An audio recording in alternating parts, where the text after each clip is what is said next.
ich heiße Sinem und ich lerne gerade Türkisch, weil ich leider nie richtig gelernt habe, die Sprache zu sprechen, was ziemlich schade ist.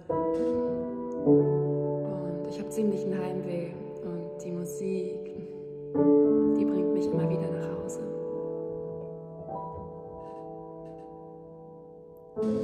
Anlatma derdimi dertsiz insana, dert çekmeyin der kıymetini bilemez.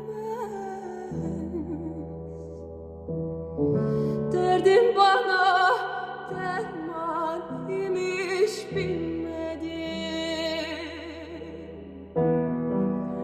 Hiçbir zaman gül dikensiz olamaz. Aman aman olamaz. Aman aman olamaz. Aman. Hiçbir zaman